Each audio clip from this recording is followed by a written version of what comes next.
Bismillahirrahmanirrahim. Assalamualaikum warahmatullahi wabarakatuh. Perkenalkan, kami dari kelompok 4 yang akan mempresentasikan materi anggaran biaya tenaga kerja langsung. Dan perkenalkan, saya Pinka Jara Prambita sebagai moderator sekaligus pemateri ketiga. Rekan saya. Perkenalkan, nama saya Ade Kurniade Pratama sebagai pemateri pertama. Saya Aditya Saputra sebagai pemateri kedua. Sebelumnya kami mengucapkan terima kasih kepada Bapak Yasir Maulana SKMSN yang telah mempersilahkan kami untuk presentasi serta teman-teman manajemen 2 yang kami banggakan. Baik, mari saja kita mulai yang akan disampaikan pertama oleh Ade Kurniade. Kepadanya dipersilakan.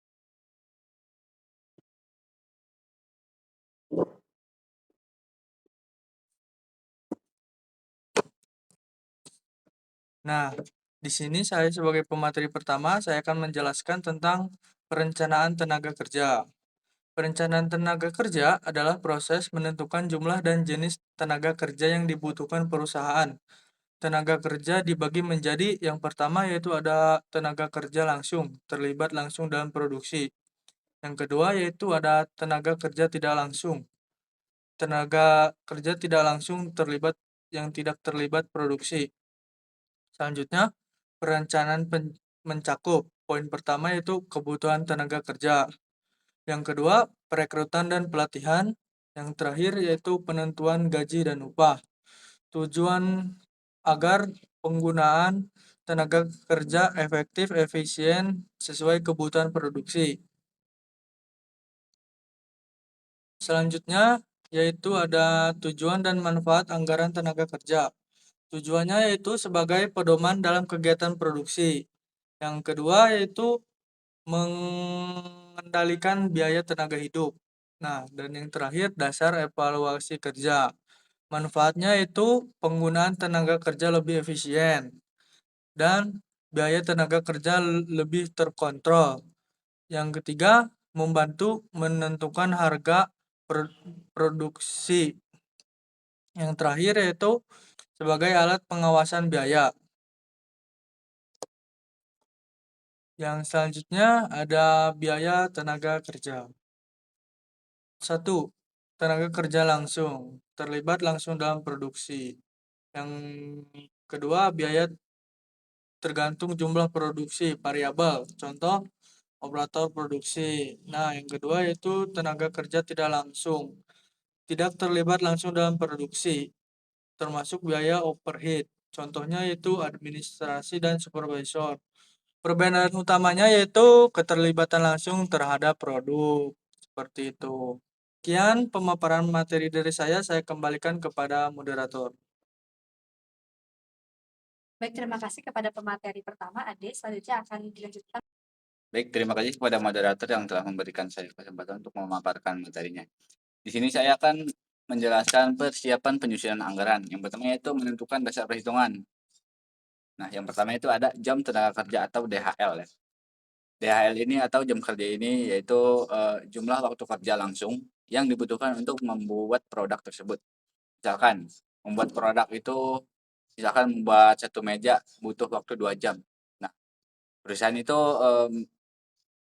menargetkan membuat meja itu 500. Jadi 500 dikali 2 jam sama dengan 100 jam. Nah, fungsinya ini yaitu menentukan jumlah pekerja dan menentukan kapasitas produksi. Selanjutnya ada biaya tenaga kerja. Biaya tenaga kerja ini yaitu setelah menentukan atau mengetahui jam kerja yang tadi itu DHL-nya. Nah, perusahaan juga menghitung biaya yang harus dibayar. Contohnya tadi kan jam kerja 1.000 jam ya. Di sini upah per jamnya itu ada 25.000. Nah, jadi 1.000 jam dikali 25.000 jadi 25 juta. Nah, adapun menyusun manning table. Nah, biasanya itu seperti jenis tenaga kerja seperti operator mesin, quality control dan packing. Nah, jumlah dan bagiannya itu kayak 5 orang, bagiannya produksi seperti itu. Yang pertama itu ada jenis tenaga kerja. Nah, jenis tenaga kerja ini menentukan posisi atau pekerjaannya. Contohnya menentukan atau penempatan pada operator, teknisi, admin, dan packing. Selanjutnya itu ada jumlah tenaga kerja dan ada bagian yang membutuhkan. Selanjutnya itu ada menggunakan analisis. Nah, menggunakan analisis ini ada 2, yaitu menggunakan analisis gerak dan analisis waktu. Analisis gerak itu tujuannya, mengurangi gerak waktu yang tidak diperlukan dan mempercepat pekerjaan. Yang kedua yaitu ada analisis waktu ya. Analisis waktu itu menghitung berapa lama pekerjaan diselesaikan. Seperti, membungkus satu produk yaitu, membutuhkan 5 menit gitu. Jadi target perusahaan itu 120 produk. Nah, seperti itu. Dalam penghitungannya jadi, 600 dikali 5 yaitu 600 menit. Tahapan ini penting agar, sesuai kondisi nyatanya, seperti itu. Nah, selanjutnya yaitu ada standar tenaga kerja langsung. Standar ditentukan melalui data masa lalu, uji coba produksi, analisis waktu dan gerak. Selanjutnya memperhitungkan waktu istirahat, memperhitungkan, kelelahan para pekerja juga ya. Selanjutnya itu ada standar tarif upah berdasarkan data hipotesis, perjanjian kerja, dan standar digunakan sebagai acuan efisiensi kinerja. Selanjutnya itu ada contoh soal ya. Ini ada anggaran pemakaian jam kerja. Nah, agar dapat penyusun anggaran pemakaian jam tenaga kerja langsung, diperlukan data anggaran produksi dan standar jam kerja langsung. Misalkan anggaran produksi dari perusahaan kecap asli selama tahun 2018 sebagai berikut. Triwulan atau periode ya, periode 1, 2, 3 ada 4 periode. Nah, jumlah kecap sedang total periode ada 95 botol, kecap manis 54 botol, kecap asin ada 38 botol. Totalnya ada 187 botol. Standar jam tenaga kerja langsung untuk membuat satu botol kecap diperlukan waktu 0,1 jam. Formula yang dapat dipergunakan dalam penyusunan anggaran pemakaian jam tenaga kerja langsung adalah sebagai berikut. Nah, keterangannya, rumusnya itu ada PJTKL sama dengan P dikali SJTKL. PJTKL adalah pemakaian jam tenaga kerja langsung. P-nya adalah produksi, SJTKL-nya adalah standar jam tenaga kerja langsung. Mungkin sekian pemaparan dari saya, kurang lebihnya mohon maaf, saya kembalikan ke moderator. Ya, baik. Baik, terima kasih kepada Aditya. Selanjutnya akan dilanjutkan oleh saya sebagai materi terakhir.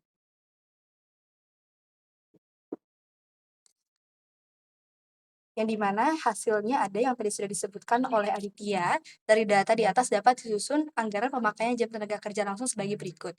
Di sini ada triwulan 1 sampai 4. Mengapa adanya hasilnya itu per jam? Karena kalau kita lihat dari soal,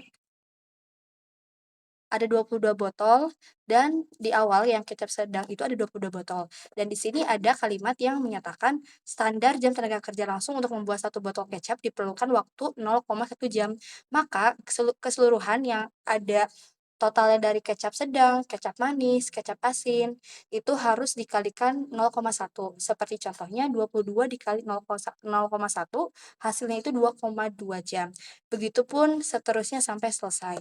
Lalu selanjutnya ada anggaran biaya tenaga kerja anggaran biaya tenaga kerja langsungnya, yang dimana digunakan untuk menghitung total biaya tenaga kerja. Fungsinya adalah untuk mengendalikan biaya tenaga kerja, membandingkan anggaran versus realisasinya seperti apa, dan mengetahui efisiensinya.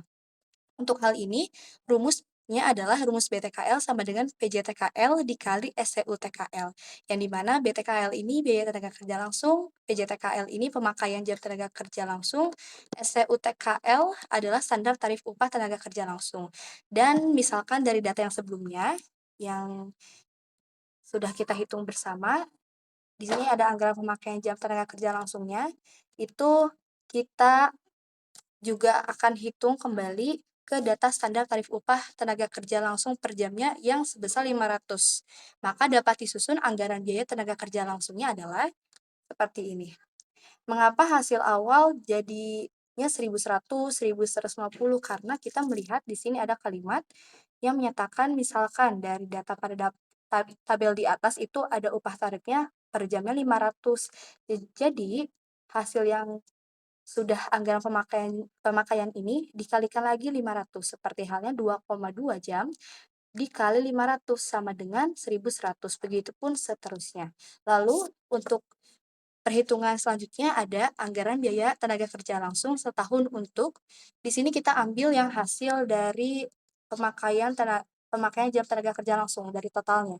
Di sini ada 9,5 jam, 5,4 jam, 3,8 jam, kita pindahkan ke perhitungan seperti ini, yang dimana kecap sedang 9,5 jam dikali 500. Mengapa 500 itu dari mana? Karena dari upah tarif yang tadi sebelumnya ada di data soal, karena dimintain 500. Lalu ada juga 5,4 jam dikali 500, hasilnya berapa? Dan 3,8 jam dikali 500, dan mendapatkan hasilnya untuk biaya tenaga kerja langsung setahun untuk perusahaan kecap asli adalah 9.350.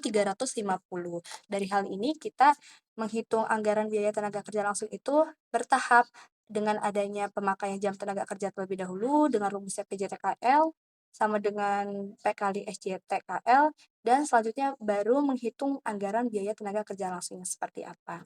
Dan di sini ada studi kasus yang dimana adanya pada PT Delta Jaya Engineering. PT Delta Jaya Engineering merupakan perusahaan industri panel listrik yang bergantung pada tenaga kerja dalam proses produksinya. Perusahaan ini telah menyusun anggaran tenaga kerja langsung berdasarkan target produksi. Namun, pelaksanaannya masih terjadi perbedaan antara anggaran dan realisasi sehingga menunjukkan adanya ketidakefisienan. Nah, di sini kita melihat bahwa ada permasalahannya ada 3. Yang pertama, selisih tarif upah antara anggaran dan realisasinya, lalu ada ketidakefisienan penggunaan jam kerja, dan penurunan pesanan pada tahun 2020. Lalu bagaimana solusinya? Solusinya adalah yang pertama, bisa meningkatkan pengawasan dan evaluasi tenaga kerjanya bagaimana, lebih ditingkatkan. Lalu ada menyesuaikan anggaran dengan kondisi aktual. Jadi ketika nantinya kita membuat anggaran biaya tenaga kerja harus sesuai dengan kondisi di lapangan nyatanya. Kalau misalnya kita hanya mengarangkan saja ataupun diperkirakan saja, nanti akan berpengaruh kepada proses hasilnya. Lalu yang ketiga ada mengoptimalkan efisiensi penggunaan tenaga kerja. Jika ada sumber daya manusia yang ada, kita harus menyesuaikan juga kapasitas produksi setahun ataupun berapa kuartal itu akan menghasilkan produknya berapa. Dan hasil atau temuannya, setelah adanya solusi tersebut, hasil tahun 2019 itu lebih menguntungkan dibandingkan tahun 2020. Lalu tahun 2020 juga terjadi penurunan biaya tenaga kerja karena turunnya permintaan, karena memang kita tidak tahu ketidakpastian ekonomi yang ada sehingga adanya penurunan. Tetapi ada juga masih terdapat selisih ataupun variance yang menunjukkan pengendaliannya belum optimal. Dan di kasus hal tersebut di sini PT Delta Jaya Engineering harus mengkondisikan kembali ataupun mengoptimalkan kembali anggaran biayanya agar tidak terjadi lagi penurunan dan bisa menghasilkan dengan optimal. Baik, itu saja yang bisa saya sampaikan. Baik,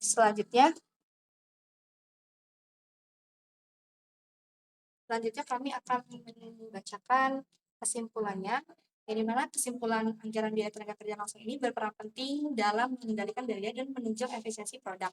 Perencanaan itu perlu dilakukan dengan mempertimbangkan kebutuhan tenaga kerja, standar kerja, dan serta tarif upah yang perlu untuk penyusunan anggaran menjadi pedoman dan ataupun alat pengendalian. Baik, demikian presentasi dari kelompok 4, kurang lebihnya mohon maaf. Wassalamualaikum warahmatullahi wabarakatuh.